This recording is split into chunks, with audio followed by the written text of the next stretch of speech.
Recording it. Oh, okay.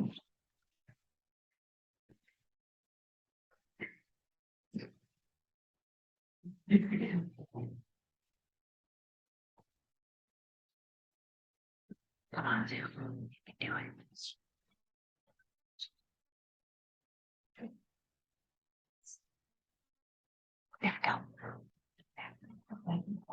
do it.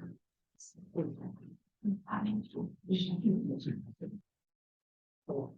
I'm almost ready. Pardon? You want to talk about any rules? Oh yeah, I'm gonna go over all that stuff. Okay. Yep. That's it. I'll. Also, very much you do that. Mhm. You guys can just sit back and ask questions if you're ready. 2:30. Over there. All right. Welcome, everybody. It's 2:30. So we will call this meeting to order. We're glad to see all of you here make your presentations, and we look forward to it. We'll have some questions.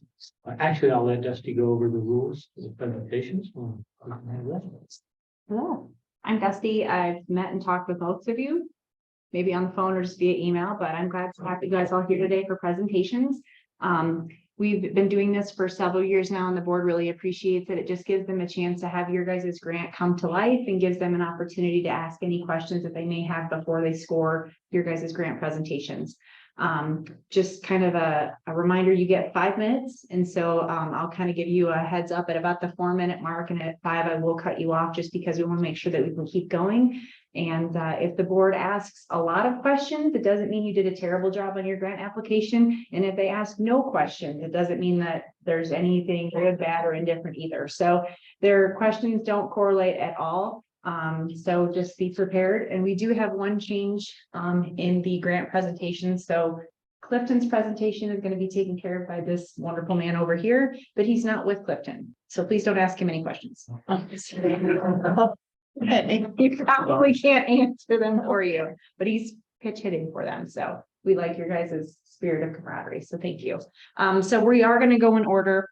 We're going to start with the traditional grants first. And I do have PowerPoint clicker for those of you, which is most of you sent in a PowerPoint presentation. I'm just going to hand this off to you. Just point it at the computer and you go ahead and stand up there and you guys will be able to direct your own presentation. And with that, if there's any questions, let me know right now. No, yes. We don't bite. We're not scary. We're just really excited to have you guys. And thank you again for your time in filling out the grant applications. We really appreciate it. So we will kick this off with the Mesa County Public Library. Before you guys come up, we'll introduce ourselves. I'm Quinn Shear, I'm the chair. Craig Springer. I'm Janet Rowland. There we go. There you go.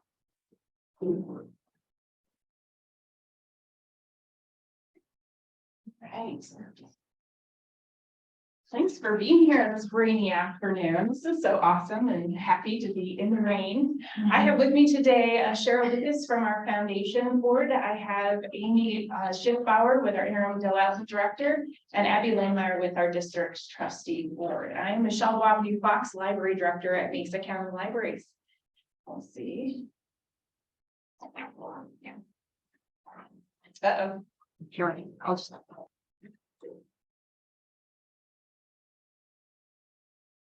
There you go. Perfect. So currently our Clifton Library is in a 5,400 square foot storefront lease location.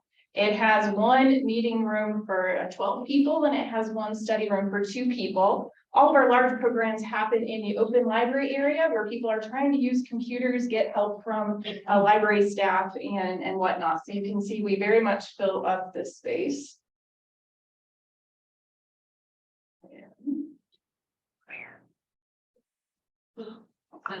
It's like left or right. I'll start again.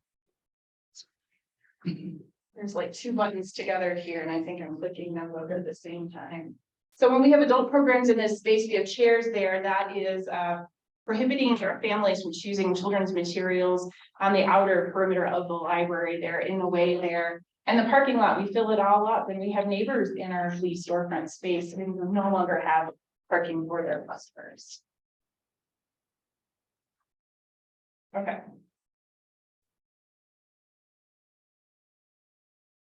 And this is just a teen program here with shows are filling up all of our meeting spaces there. They're painting palettes and each other in the teen program there, not as planned. So we are looking at a larger 17,800 square foot location with natural light, lots of people space in there. Next slide. The blueprint shows 2 multi-purpose rooms when open will accommodate 100 people. We also have our adult learning center, which is shelled in right now, and we hope to finish that in the future when funds are available. We have our children's space at the north part, a teen room over here where teen activities can happen, and lots of study rooms surrounding the collections there. The campus location here is on the Clifton Community Campus, right next to Rocky Mountain Elementary School. We will be on this property along with the Clifton Community Hall, the Child Care Training Center, and Child Care itself. We're looking forward to partnering with that Child Care Center. Make sure those kids have library cards, regular story time, participate in summer reading, and 1,000 books before kindergarten to get them ready for school and for learning. We also have a partnership with D51. Rocky Mountain Elementary School kids will get to walk over to the library after school along with Chatfield Elementary. We do have another partnership with Food Bank of the Rockies for after school snacks. So we expect those students to benefit from that, along with a place to do homework and activities that will be planned throughout the week and programs for them. So we're looking forward to those partnerships. Next slide, please. The timeline for this, we did our groundbreaking on August 31st. We got the last of our planning permit and approval the week after that. So we are in construction mode right now, digging in the ground, getting ready to put rebar in and foundations moving forward. It should be about a 12-month completion timeline for that. Next slide, please. Our construction budget for the library is $6,389,051. Mesa County Library's foundation has raised $2 million to date. The library district has $4,039,051 on hand, and we are asking the MCA Federal Mineral Lease District for $350,000. And I would finally say that one of the things that we are really proud of with the library is that our budget, we have been saving up for this project for many years. So it will not involve a tax increase. It will not involve construction loans. Any questions from me?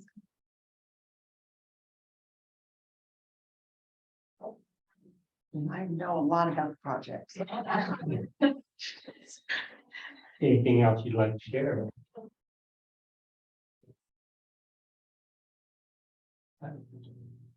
I don't have to. Thank you. Yeah, appreciate your time today. All right. So,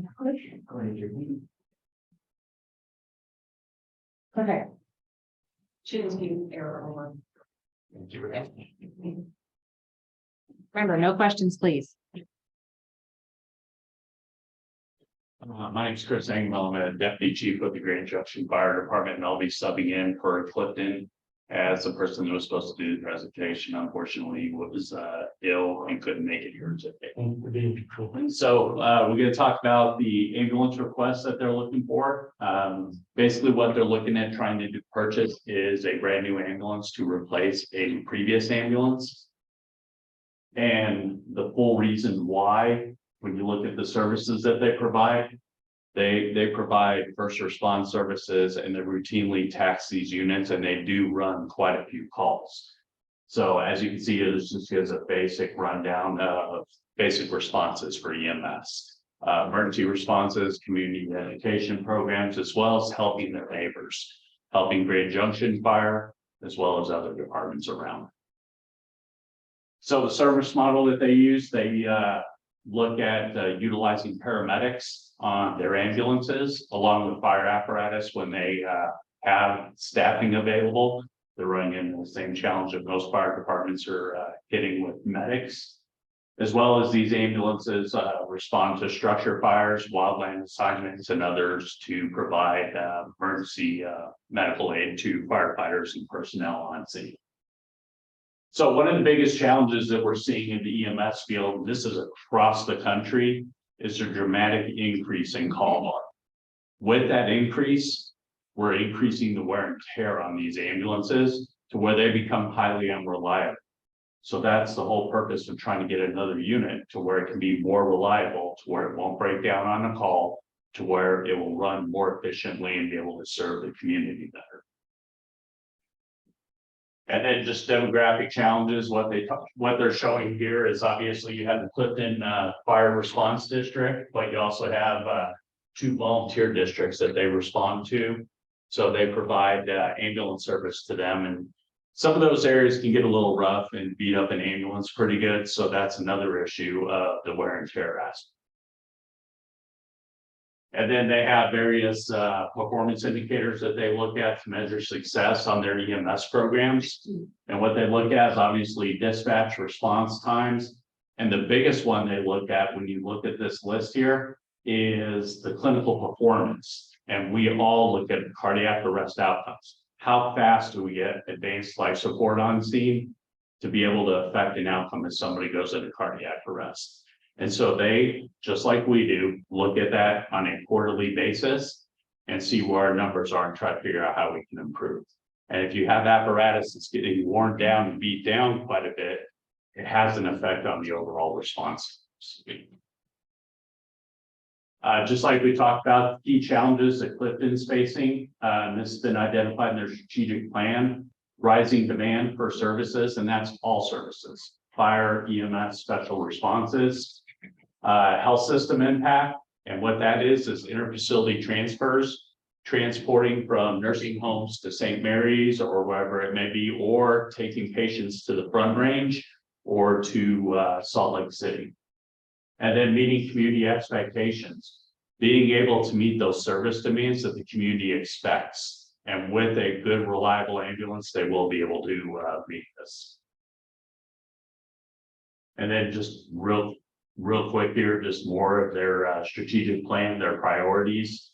I think the biggest one when you look at here on this slide that really is important to this project is coordinate and deliver safe and efficient patient-centered care. That's ensuring that we can get that the ambulance can get the patient picked up and get them delivered to the hospital in a timely manner and not have to worry about an ambulance breaking down and even having an ambulance available. That's it. Very much. Ready?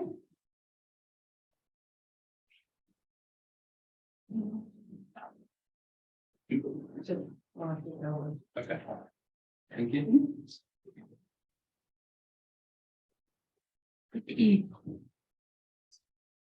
I'll let you introduce first.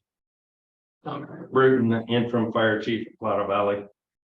Kevin Henderson, our lead paramedic at Platte Valley.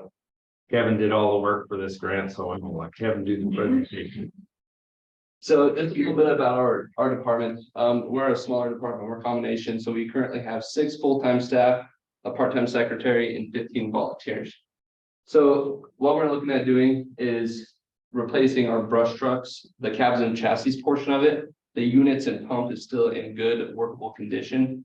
However, the truck part of it, it's we're coming to our end of life span for the vehicle. So these vehicles came from, I don't know if you guys remember the whole Rob Dixon story on whenever he purchased fire equipment. So that's where these originally came from. The Mesa County Sheriff's Office had them prior to us, so they were already used for their wildland team. Like I said, the box and the unit and the pump is still in good condition. We're just looking at replacing the truck part of it. We've had a lot of issues that have kind of delayed our response from overheating is our biggest issue. Also, another big issue is this is a 2000 year of a vehicle. So the vehicles have came a long way since then. And I don't know if you guys go up on the Mesa very much. There's all these campers all these trucks bringing these campers down, and they have auxiliary braking systems. So this truck full of personnel and all the gear is 17,000 pounds. It has no auxiliary braking system, which would greatly benefit the operation of these vehicles, as the top of the Mesa is about 10,500, and we're coming down to our station at 5,500 feet in elevation about. Our district, so we're probably one of the largest districts in the state of Colorado. We're anywhere from 880 to 900 square miles in size. And you can see we have a pretty good chunk of land. So we service BLM, National Forest, private land, all the gas wells in our community up there. There's about over 75% of the active gas wells in Mesa County are within our district boundaries. So we provide a lot of. It takes a bit of time to get to these locations and driving these vehicles for that extended period of time. We've noticed some issues with them. So this is what we're looking at doing, and then that new unit would sit on the back of this. We are trying to keep it local, so we have talked with Pine Country. That they would switch the units over to the new chassis for us. And just a kind of a brief map of all the gas well locations in our district there. So over the past couple of years, just like everyone else, we've been seeing an increase in calls. So from 2019 to 2020, we've had a 15% increase of our total call volume. And then from last year, just the brush trucks themselves have seen a 23% increase in calls for service. They don't go out on just brush fires. They also go out on structure fires because we have such an urban interface where it might start at the house, but it's going to turn into a brush fire as well. They go out on vehicle fires. They go out on car wrecks. So they're being utilized for a lot more than just brush fires. Do you guys have any questions for me? These units are quite a bit heavier duty than the prior unit. Yes. So this is a F550 chassis, and they have bumped up their gross vehicle weight rating by 2,000 pounds from our 2000 model to the 2022 model. So they are beefed up. They got a 10-speed transmission. They have the auxiliary braking system. Their payload is much higher on these vehicles. How many miles does that have on it? So this is a brand new one. I don't. It's brand new. Yeah, it was just a picture to demonstrate. So our brush trucks right here, they're pretty low on miles, but that's like every fire apparatus other than our ambulances. So this one currently has 22,000 and some change. Our other one in Colburn has about 18,000. However, it's hours that add up. And these are so old that we can't get the hours off of them. We've even brought them down here to Ford to try to pull the hours to see where they're sitting. Can't get into, didn't have it. Those will sit and run for quite a while Absolutely. when you're on it. Yeah. Yeah, they sit and idle, which is the worst thing for a diesel.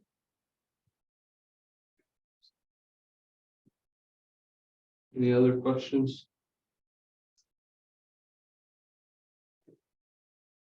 Thank you, guys. Thank you. Thank you, guys. Thank you. Sorry, got my. All right, so that concludes the traditional grants, and now we're going to move on to our mini grant presentations. So we have Independence Academy Charter School. Is that? Yeah, I'm not sure. I brought you, but I did like old style, but I didn't. So now I can Do you put a chair up here? Put this in the chair or share. Some chairs, yeah, some chairs. Yeah.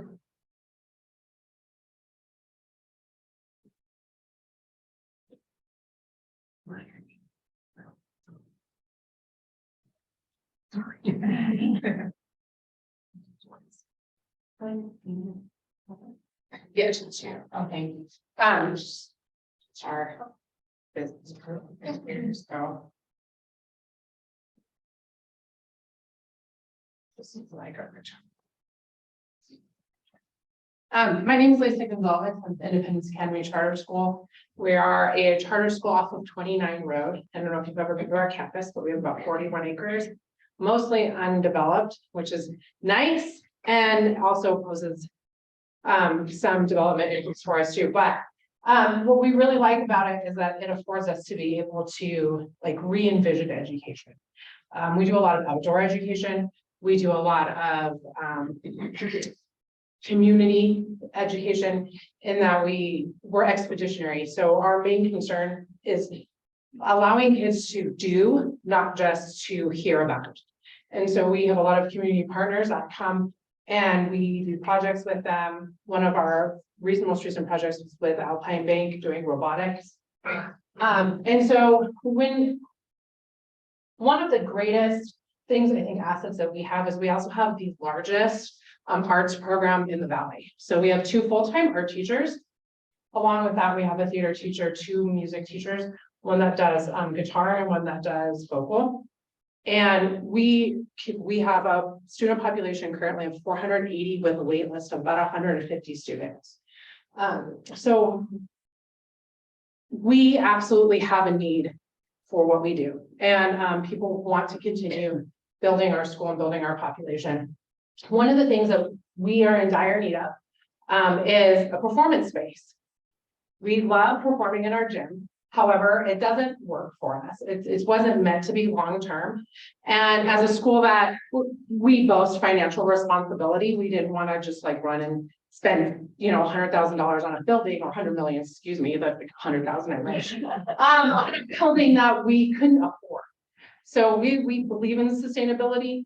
And as we move through, we had our phase 1, and we just recently put our phase 2 on. So all of our elementary school kids are in our main building. We still have a modular for our middle schooler.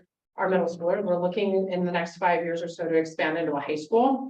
But one of the interim projects that we're looking at is to try to put up a adjoining auditorium.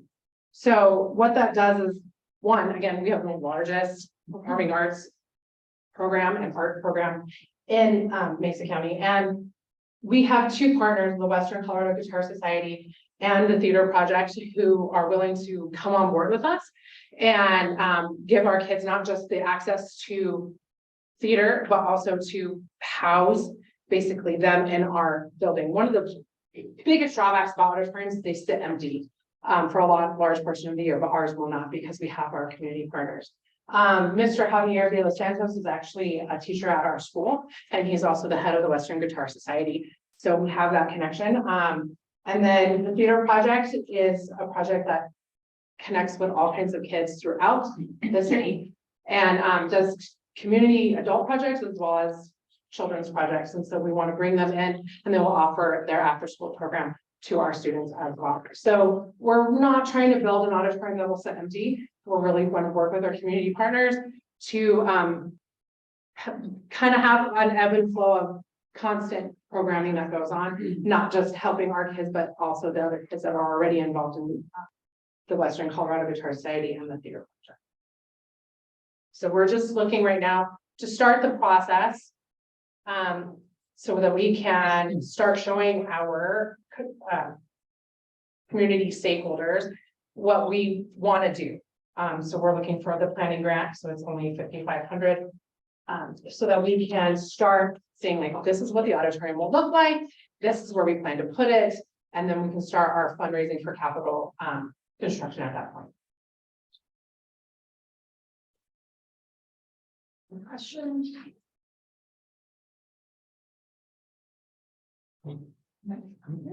Thank you. Thank you.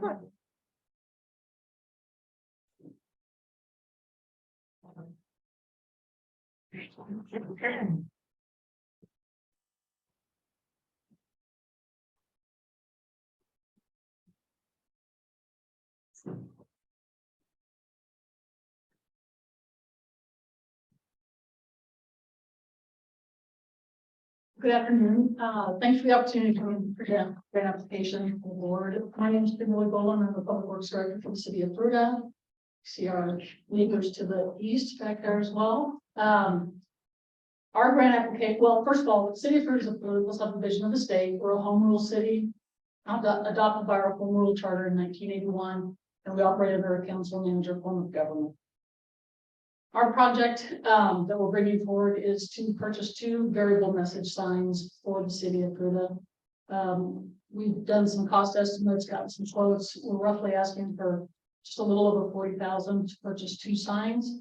This would include hydraulic lift, full matrix display, the manual uniform traffic control device graphics, computer console for programming. They are operated with batteries and solar power so that they can stay out on the roads for longer periods of time. And we anticipate they've got a useful life of about 15 years, but could be longer if maintained well.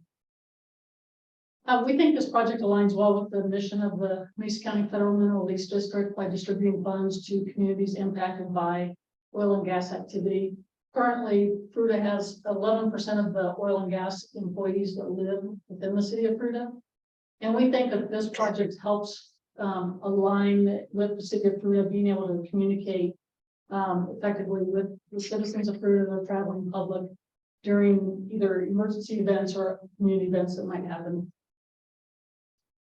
Our need is really to be able to communicate with the public. We've experienced a number of emergency events just over the last couple of years where these signs would have been put into play and helped communicate some of the issues that we had. We had a church fire 2 years ago.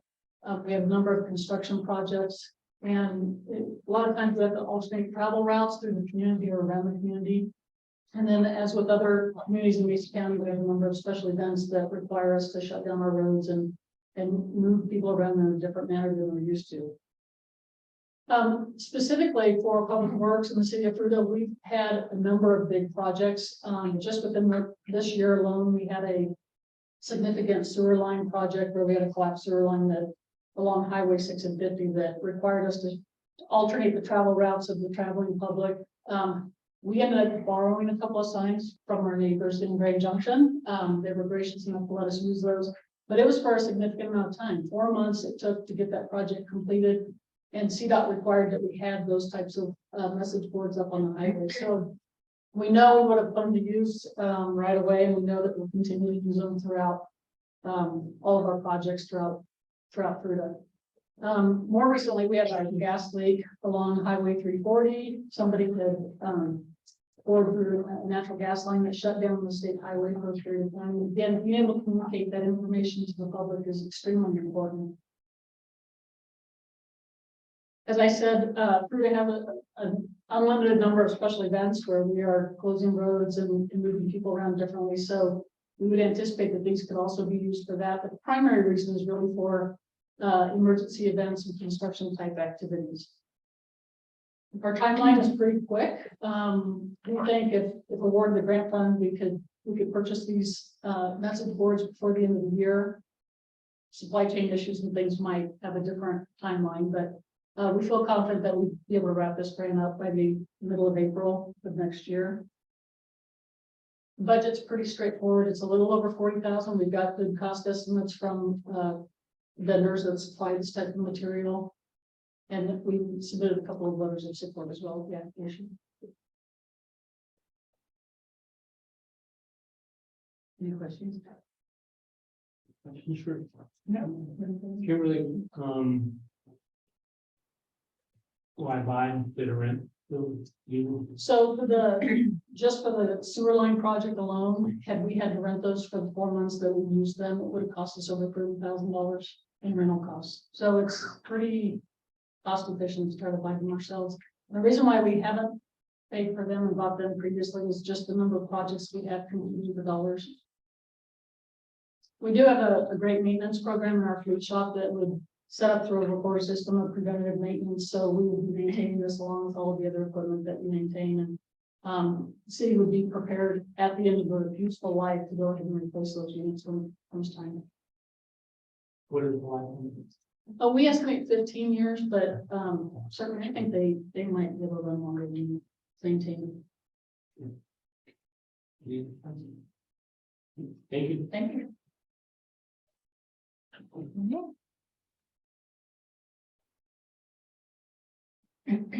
Appreciate it. It's the arrow button, somewhere there. Should be good. Okay. Excellent. Go. Thank you.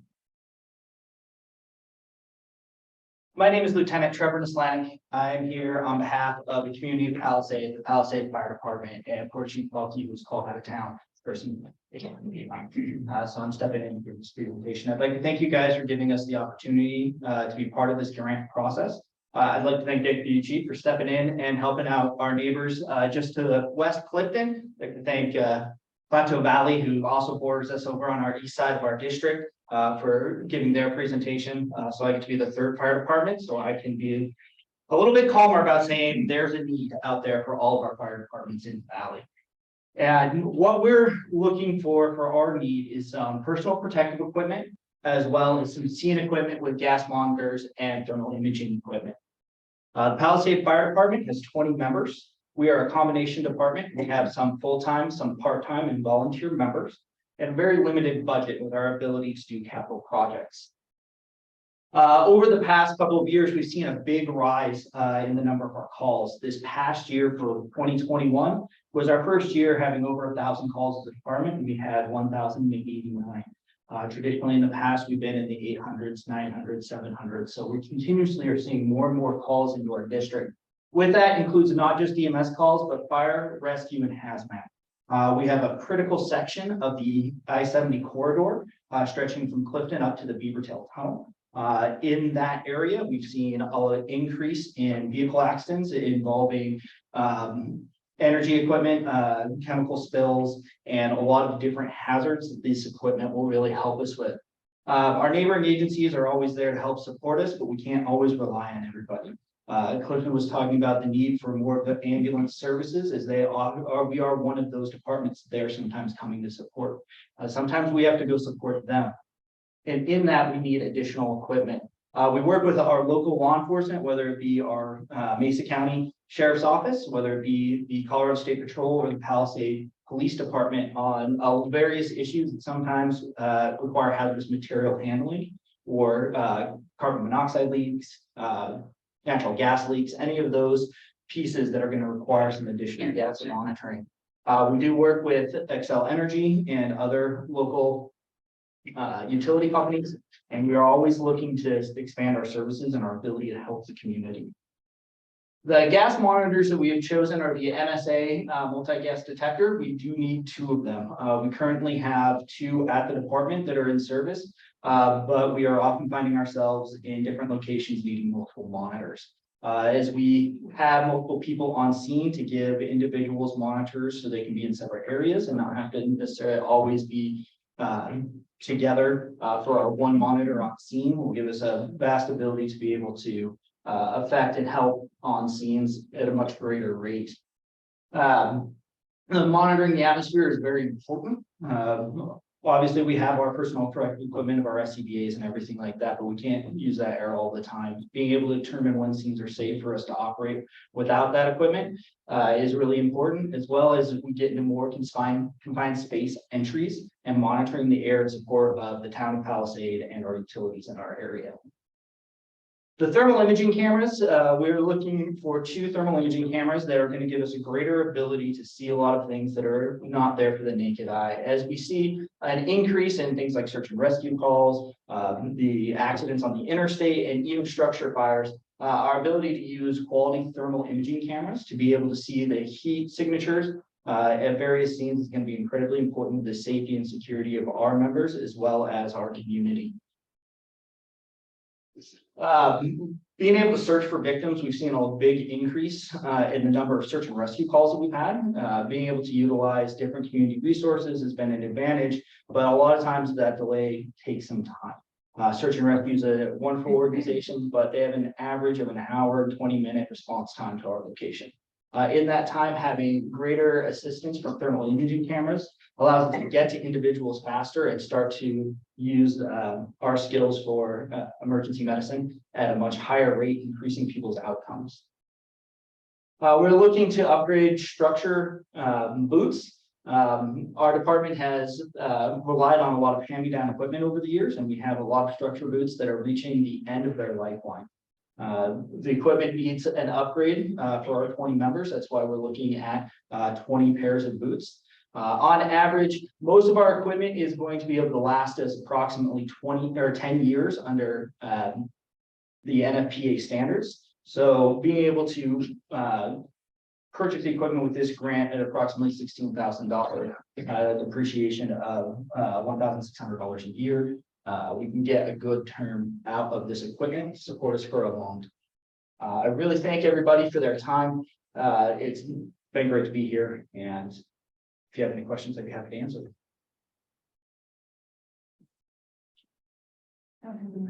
Thank you.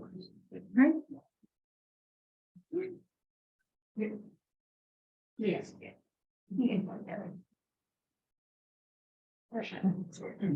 City of Grand Junction. Fire Department. Hello again. This one I'm ready for. So before we get into the presentation, I want to give you a little background about our organization. The request that what we've asked for is for the fire department hazardous materials response team. And our hazardous materials response team is what's known as the DERA, or Designated Emergency Response Authority for Mesa County. We also are the hazmat team for BLM, which means we cover most of the Western Slope region. So our hazmat team can go pretty much anywhere on the Western Slope with any department that requests us. And what we've noticed lately is there are actually a lot of other fire departments. They're getting out of the hazmat response business, and we're rapidly becoming one of the only ones on the Western Slope to provide this service. So that's why this request is really crucial. So I'll go ahead and get into what we're requesting on our project. What we're looking for is we are going to be asking for funding for a remote air monitoring system. And I promise I won't get too nerdy and all hazmat on you with this, but I'll explain some basics of this. So what we're looking for funding wise is we're requesting $50,000 through the mini grant to be able to purchase these remote air monitors. Now, one key thing that we want to point out with this project, the whole project is going to cost $100,000 for us to complete. And the commitment that the city has to this project, we actually have $50,000 budgeted for it. So we budgeted half of this. We're asking for the other half through this grant to complete this project. Now, what are we asking for? What we're asking for is basically like what you were just hearing about with pour gas meters, remote air monitoring systems. These are boxes that if we have a train derailment or a large hazmat incident, we can drop these boxes in a geographical area and go back to a command post in a safe zone. And it's going to send the information to this computer of real-time readings. And it's going to show us when the chemical plume shifts so that we can better evacuate specific areas, as well as better respond to the incident and mitigate it. So this equipment that we're asking for, we anticipate a 10-year lifespan of this, that we will be able to utilize it for 10 years, not only within our department, but across the region. So there are multiple departments that will benefit from this project. One of the really important things about our request is it increases our interoperability with the National Guard Civil Support Team. And if you're not familiar with that, what that is a military hazmat response team that every state has, to where if we have a large hazmat incident, we pick up the phone and we request them to respond, and they're going to rapidly deploy to come work with us and help us mitigate the situation, especially if it's large enough to where we need assistance. And the type of air monitors that they use is exactly what we're requesting. So they'll basically be able to come out, turn on their air monitors and drop them in our system, and we'll be able to see their readings as well as they can see ours. So that's one of the really big benefits of this. Now, as far as support for this project, we're very fortunate in that Clifton Fire Protection District, Palisade, Lower Valley, and the emergency manager for the county all submitted letters of support for this project. So this is a very crucial project that we're asking for some assistance with, so that we can increase our capabilities of our hazmat team and better serve the community. So I'll open up for any questions. No questions. Okay. Thank you. Thank you. Yeah. All right. That concludes all of the presentation. Thank you guys very much. So just a reminder of a couple of things. The board of directors blind scores, so there's no discussion when they go to score. I just go and pick them up. So they don't talk about your guys' grants to each other or anything. They just score individually based on the questions that you guys have answered in the grants. The second thing is that we have $350,000 available to award. And the combined total of the grant requested amounts from the 7 of you total over $600,000. So they've got a lot of tough choices to make because you guys had a lot of wonderful presentations. So thank you for your time. And the next meeting where they will make the awards, it's an open public meeting where they'll see the scores for the first time too. And they'll award is October 19th, 21st. It's the third Wednesday. I had it. 19th. So it'll be October 19th at 2 p.m. You're welcome to come back and see the awards, but we will also send out an email and a letter letting everybody know what the final awards are. So anybody have any questions? No? All right. Thank you all for coming. I wish we had I wish we had. 700,000. I know. Okay. All very good positive. Maybe next year. As we see the oil and gas royalties coming up. Oh yeah, one more thing. And if you don't get an award, please consider applying again. There's nothing that says you can't keep reapplying. East Orchard Mesa is like living proof of don't ever give up. Like 3 times in a row, and finally the third time was a charm. So seriously, don't think because maybe if it doesn't get awarded that you're not ever going to win. Just please keep coming back. So the money is here for our community. Thank you. Good luck.